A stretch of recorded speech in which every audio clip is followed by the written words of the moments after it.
আমরা স্বায়ত্তশাসনে খুশি। পরবর্তীকালে দেশভাগের দাবিটা তুলেছিল শ্যামাপ্রসাদ মুখোপাধ্যায় সহ বাংলার কংগ্রেস এবং হিন্দু মহাসভার নেতারা। এটা সকলেই জানেন, কিন্তু ইতিহাসকে কিভাবে চাপা দেওয়া হয় তার কোন পরিণতি জানেন? আহম থেকে মৌলানা ভাসানীকে পূর্ব বাংলায় চলে আসতে হলো। তার এই দীর্ঘ সংগ্রামের কাহিনী আমি আর বলবো না। পূর্ব বাংলাতেও তিনি তখন থেকে এখানে গণতন্ত্র নাই, পাকিস্তানের এখানে একটা স্বৈরতন্ত্র কায়েম করেছে দেশ স্বাধীনের নামে। এখন বাংলাদেশ স্বাধীনতার পর একই কাজের পুনরাবৃত্তি হয়েছে।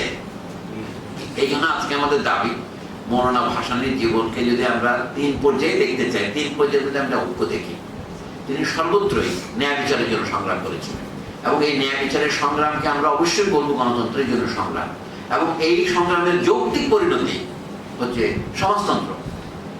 আপনার মধ্যে সমাজতন্ত্রের জিনিসটা মনে হতে পারে সুপেট রাশিয়ার পতন হয়েছে, এখন চীনারা পুঁজিপতি হয়ে যাচ্ছে, সুতরাং সমাজতন্ত্রের কথা বলা অবান্তর। আমি মনে হয় এটা কখনোই অবান্তর হবে না। মানুষের মধ্যে যতদিন পর্যন্ত